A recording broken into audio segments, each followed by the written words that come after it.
Me gustaría empezar hablando con Emilio. Me gustaría preguntarle cuál es el papel del CSIC en el sistema de asesoramiento científico en España y cómo crees que va a evolucionar este papel en el futuro. Muchas gracias, pero ya que me preguntas algo, no puedo sino contestar alguna de las cosas que se han dicho. Efectivamente, yo suscribo la necesidad que tenemos de un Nobel, por lo menos, pero estoy en línea con lo que ha dicho la secretaria de Estado. La cima de una montaña existe porque existe la montaña. Si no existiera la montaña, difícilmente incluso las agujas montañosas se dan en un terreno desértico. Por lo tanto, sí, y por lo tanto, esto que estamos hablando es un elemento más para construir esa montaña. Cualquier ingeniero de caminos te puede decir que al construir una montaña artificial o un badén de una carretera hay una pendiente crítica por encima de la cual aquello se desmorona. Por lo tanto, sí, pero hay que construirlo. Bien, me preguntabas por el papel del Consejo en el asesoramiento científico. Yo creo que se ha hablado en las intervenciones anteriores sobre aspectos que son bien conocidos relativos a la policy science, que existe. La Secretaría de Estado ha mostrado algunos de los organismos que, bueno, pues que de alguna manera utilizan o determinan las estructuras, las relaciones, los presupuestos del sistema de I+D. Pero no es de eso más bien de lo que estamos hablando, aunque en algún momento la cosa ha ido por ahí, sino que estamos hablando más bien de la Science for Policy, es decir, el uso de las evidencias científicas para plantear, para apoyar, para desarrollar, para implementar distintas políticas de gobierno. Ese es lo que yo creo que estamos discutiendo sobre todo. Entonces, la función que desempeña, bueno, pues al CSIC, al Consejo Superior de Investigaciones Científicas, que es el primer organismo público español y es el responsable del 20% de esas cifras de publicaciones que ha citado también la Secretaria de Estado, le corresponde estatutariamente, por su artículo 5, la tarea de informar, asistir y asesorar en materia de ciencia y tecnología a entidades públicas y privadas. Y eso lo venimos haciendo regularmente para distintos organismos, para distintos ministerios. Ayer mismo me pasaban las cifras del año pasado de los asesoramientos en distintos negocios jurídicos relativos al Ministerio de Hacienda, que se elevaban a 40 en el ámbito de los recursos naturales, con un valor, no quiere decir que hayamos cobrado, sino un valor para Hacienda, una implicación económica del orden de 11 millones. Sí, eso es algo que estamos haciendo continuamente. De cualquier forma, Science Policy es un deseo, como ha dicho también la Secretaria de Estado, porque la Policy for Science existe de alguna manera. Tengo también que hablar, de nuevo, sobre en relación con la función que el CSIC desempeña. El CSIC aporta aproximadamente el 5 o el 6% de la comunidad científica. Y, efectivamente, la comunidad científica, en cuanto la llamas, acude. Incluso, aunque no la llames, acude. Y a veces hasta eso es lo malo. A veces hasta eso es lo malo. Y por eso hace falta que existan estructuras y protocolos. ¿Y tenemos algún ejemplo? La Secretaria de Estado ha hablado del ejemplo del ébola. Yo podría hablar de un par de ejemplos anteriores. Muchos de ustedes conocen el famoso vertido de Aznalcóllar, por el que reventó un dique que contenía los lodos tóxicos de los residuos mineros, y aquello inundó toda la cuenca baja del Guadalquivir y causó un desastre ecológico de unas enormes proporciones. Bien, pues ese es un ejemplo de cómo, por ejemplo, la comunidad científica, desde el primer momento, a partir de una coordinación, que tengo que sacarlo a relación porque lo hizo el Consejo actuó de punto focal, de punto neutro, para poder coordinar y reunir las experiencias y las capacidades de todos los que podían aportar, todos los científicos que podían aportar, que son muchos. Es decir, capacidades hay muchas. Y no solamente en el Consejo. Y el Consejo actuó en ese sentido como los electrónicos llamamos, de punto neutro, es decir, el punto que no está comprometido ni política, ni geográfica, ni territorialmente con ningún aspecto de los que, para bien o para mal, corresponden a nuestra geografía. Bien, aquello funcionó de aquella manera y la intervención científica estuvo perfectamente hecha. Otro ejemplo, precisamente, que habla de lo contrario y habla de deficiencias del sistema, también del Consejo. La intervención del Consejo en el problema del hundimiento la remediación o la intervención científica en el desastre del Prestige. Prestige, saben ustedes, que se hundió en el petrolero, se hundió, me parece que fue en noviembre, hacia el 20 de noviembre, el 15 de noviembre, y empezó a originar un vertido de petróleo. Realmente no era petróleo, era la peor fracción de petróleo que se puede considerar, y pues el petróleo que iba derivando iba inundando las costas, iba causando un problema ecológico importante. Bueno, pues durante un mes no hubo una reacción científica organizada, y sin embargo ahí acudieron los científicos, y acudieron con su preocupación, con su buena fe, con su conocimiento y hasta con sus cubos para recoger el vertido. Pero la verdad es que aquello fue una desorganización absoluta. Y no fue sino hasta el 9 de diciembre que finalmente se organizó un comité científico que pudo coordinar o que tuvo el encargo de coordinar. Y a partir de ese momento las cosas fueron mucho más fáciles, porque todos los investigadores que tenían competencias, y además competencias no multidisciplinares, sino además intentando poner en juego competencias interdisciplinares, que es lo importante, no que cada uno cuente su historia, su película, lo que sea, sino que entienda lo que hay alrededor. Se organizó un comité de 20, 21 personas con experiencias pues desde la química incluso hasta la sociología, y que fue capaz de poner orden y que fue capaz de intervenir pues para taponar provisionalmente las fugas, para poder poner a punto un plan para que industrialmente se taponaran las fugas, digamos, con una duración mayor, y para sugerir un programa científico para remediarlo. Y una vez hecho eso, el comité se disolvió. Además, se autodisolvió, porque, de nuevo, otro de los problemas es que empiecen a proliferar comités como ese. En ese momento estaba muy claro lo que había que seguir haciendo. Por un lado, la solución industrial, por otro lado, la solución científica, que es un programa de investigación para remediar las consecuencias del vertido. Y en ese momento, al cabo de 3 meses, el comité se disolvió. Enseñanza, es una de las que cabe, yo por lo menos siempre lo reflexiono así, que cabe extraer de aquí. Primero, hace falta tener una especie de grupo de guardia permanente, pero con una actuación que no va más allá de 24 horas, que sea capaz de responder en 24 horas a una emergencia que pueda ser resuelta o en la que pueda intervenir de forma positiva el elemento científico.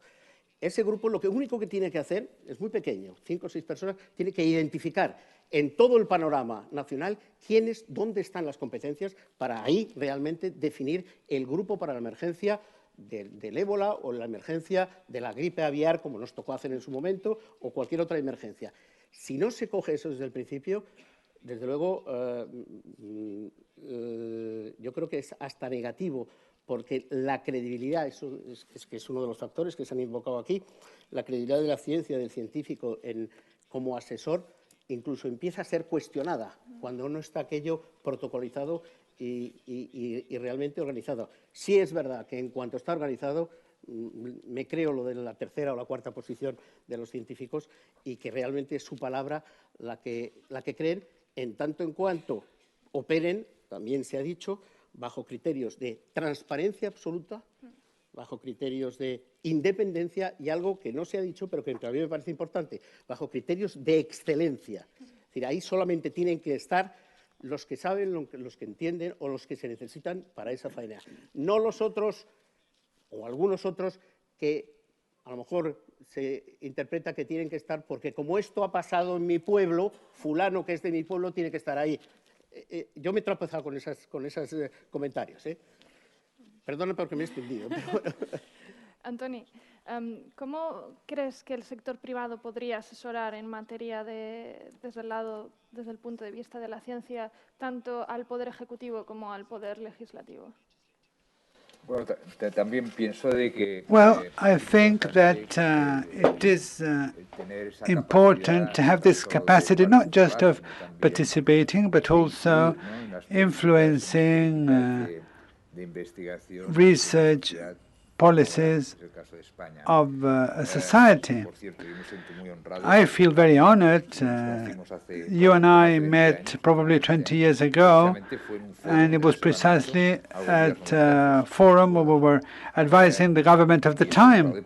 And I'm very honored to actively participate in this advice-giving process. Now, the private sector, by definition, needs answers. So the private sector wants the research that they conduct to be productive, but for that they need an environment that is capable of responding to their needs, but which in addition is stable enough and which makes it possible to think that that investment we make can be sustainable over time. So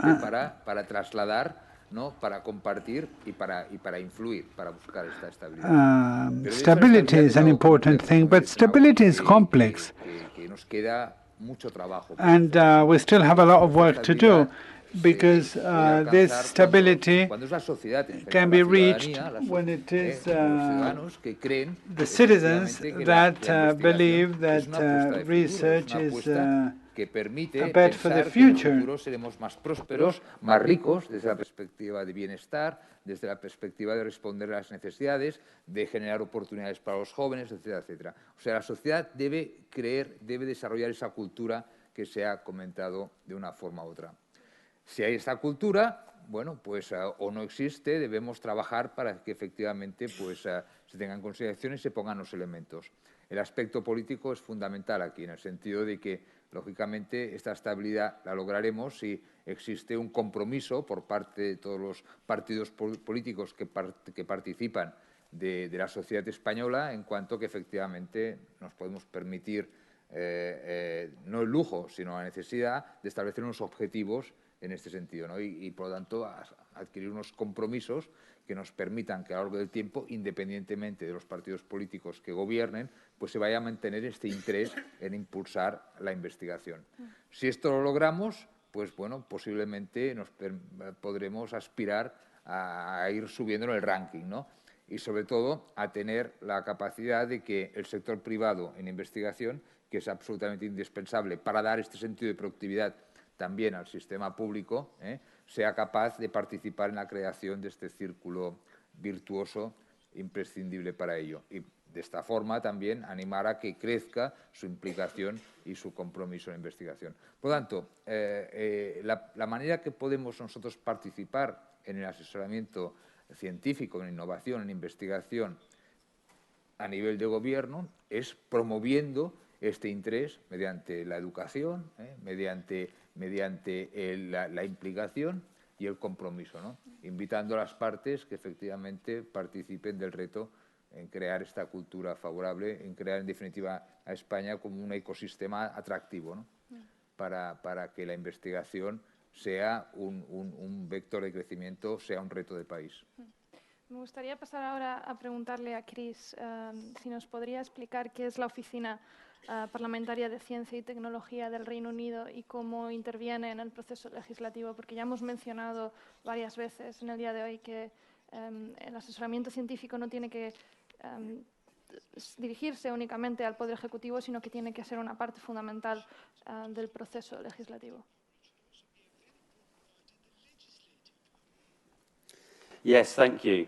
Sí, muchas gracias.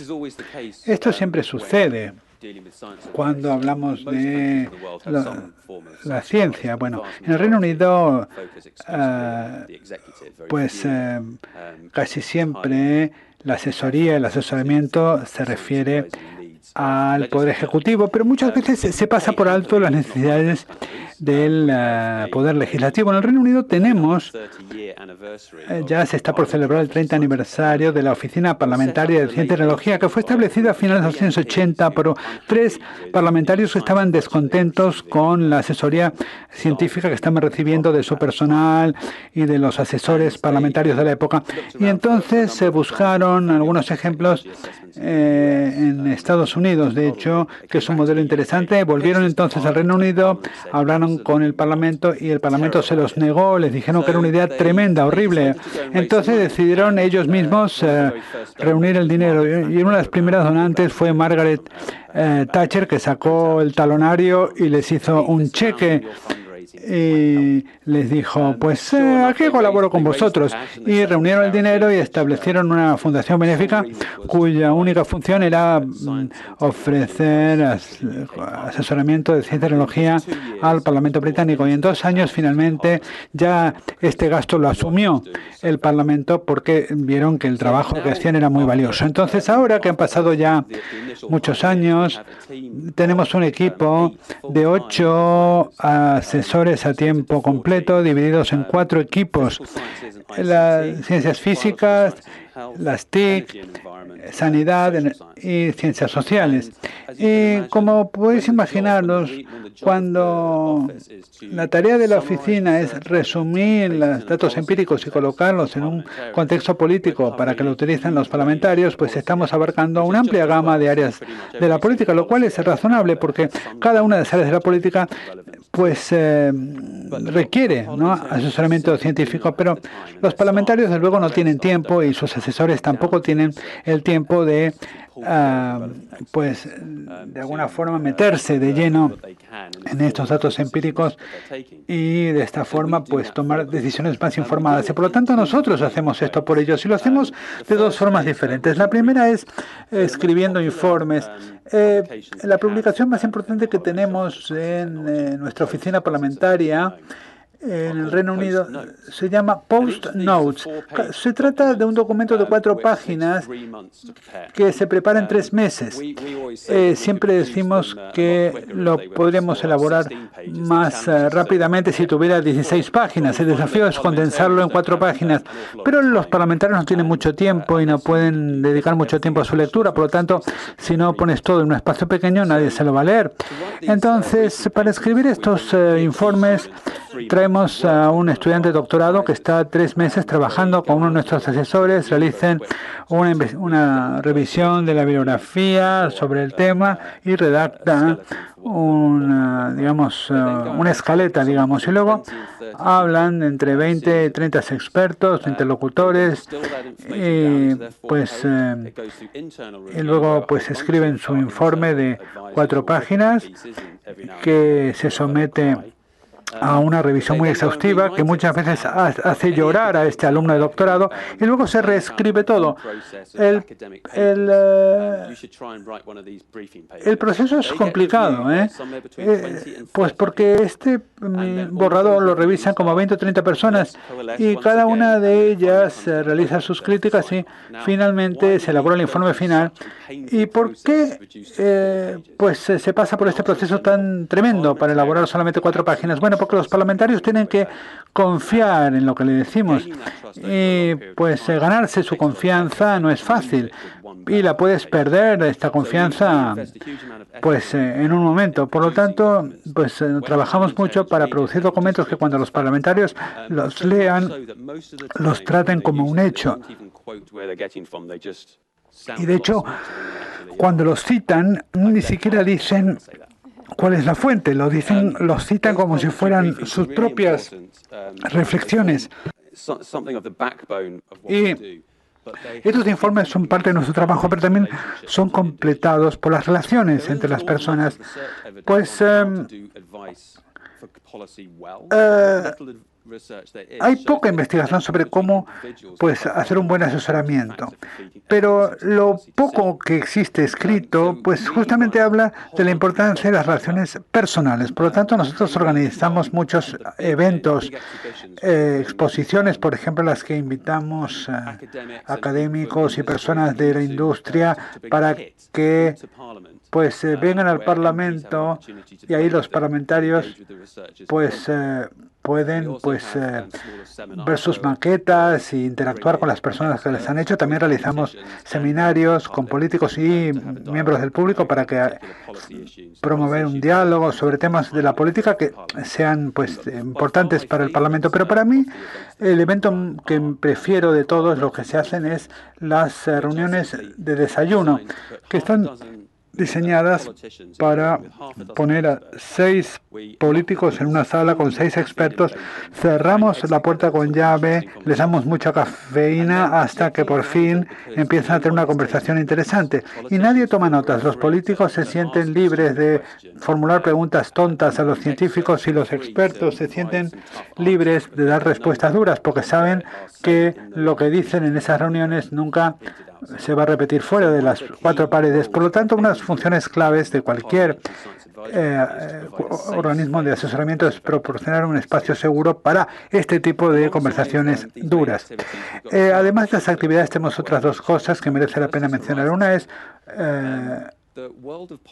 que el mundo de la política pues se mueve muy rápidamente, también sobre todo cuando hay elecciones. Y una de las cosas que plantea un desafío a los políticos es que la política existe tal y como está ahora y las cosas que puedes hacer sobre ella son cosas que pues simplemente se repiten una y otra vez. Entonces, el incentivo mayor es abordar el problema tal y como está ahora, pero sabemos que el mundo cambia con tanta rapidez que vamos a tener que estas políticas que tenemos hoy no van a ser apropiadas en 20 o 30 años.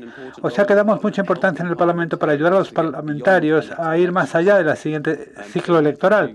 O sea que producimos una amplia gama de documentos y de fichas con las que pueden trabajar, que les explica cómo cambiará el mundo en los próximos 5 días, porque sabemos que si los políticos se entusiasman por los próximos 5 años, pues vamos a conseguir algo importante. Pero una vez que consigues que se entusiasmen por cuál va a ser la situación del Reino Unido en 5 años, pues vas a conseguir pues que se interesen por lo que va a suceder en 20 o 30 años. Y otra cosa que nos tomamos muy en serio es la formación.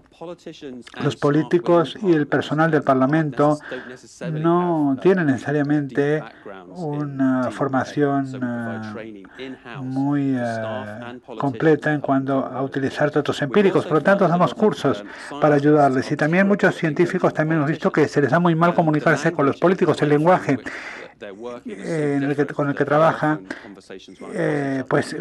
y además las limitaciones de tiempo de los unos y los otros son totalmente diferentes. Los políticos siempre van contra reloj, los científicos les gustan más unas conversaciones más dilatadas. Gracias.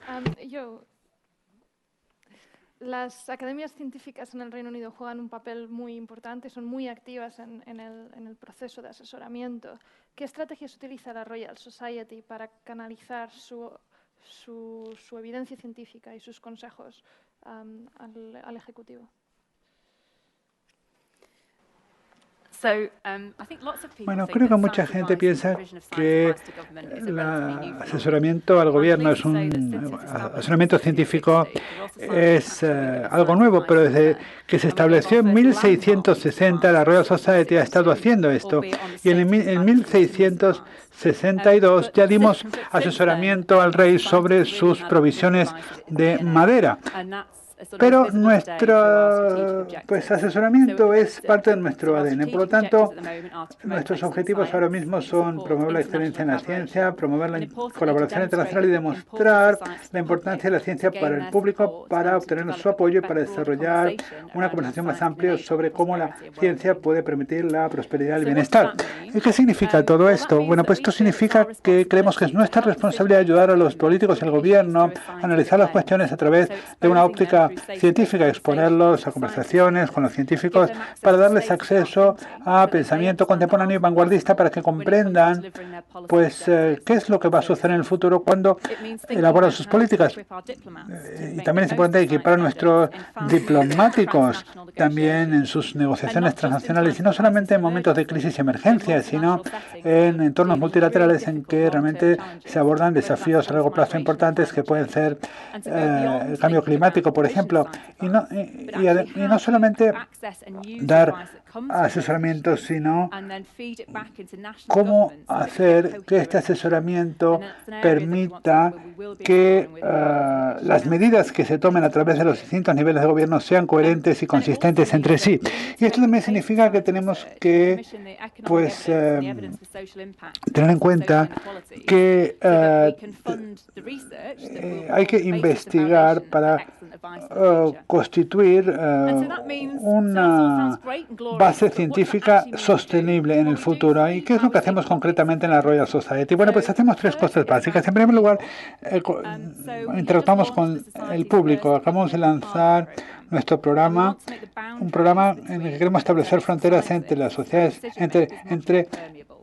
hacer que las fronteras entre los políticos y los científicos sean más permeables. Por lo tanto, estamos trabajando en estas cuestiones para desarrollar una serie de medidas y ya tenemos un plan en el cual los científicos del Reino Unido dedican tiempos pues a trabajar con parlamentarios para entender un poco las cuestiones en las que trabajan. Porque este problema de la comunicación entre científicos y políticos es un problema que lleva existiendo mucho tiempo y por lo tanto pues estamos trabajando para pues que los académicos pues entiendan mucho más el trabajo de los políticos, la complejidad del trabajo de los políticos, para poder pues darles unos consejos que sean más pertinentes. Y también pues trabajamos en un papel de reunir a personas, porque una cosa que hace la Royal Society es que se nos da muy bien reunir a personas y trabajamos con distintos ministerios, especialmente con el Ministerio de Medio Ambiente, para reunir científicos no solamente del área del medio ambiente, sino de otros tipos de ámbitos de la economía, dinámicas poblacionales o seguridad, para pensar en cómo las herramientas y técnicas que se utilizan en esos entornos podrían aplicarse a los desafíos ambientales relacionados con la agricultura, la salud alimentaria, etc. Y también llevamos a cabo trabajos con el conocimiento, que es algo importante, que es un poco algo más tradicional, ¿no? Es decir, buscamos zonas emergentes de investigación que pueden transformar los sectores de esta economía. Y hemos, por ejemplo, últimamente trabajado en el aprendizaje con máquinas, es decir, qué significa el machine learning para comprender un poco cómo el machine learning y la inteligencia artificial pueden cambiar la forma en la que vivimos, en la que trabajamos y en la información que se genera. ¿Para qué se puede utilizar? Se puede utilizar para servicios públicos, pero también para invertir en la bolsa. ¿Y qué significa todo esto para la sociedad? Y luego, pues también trabajamos en servicios a demanda, es decir, cosas que nos encargan específicamente los ministerios. Recientemente hemos hecho un trabajo importante sobre lo que está sucediendo en los océanos, la contaminación de los océanos, por lo tanto ayudar a los políticos a pues contestar preguntas cuando se les formulan sobre estas cuestiones.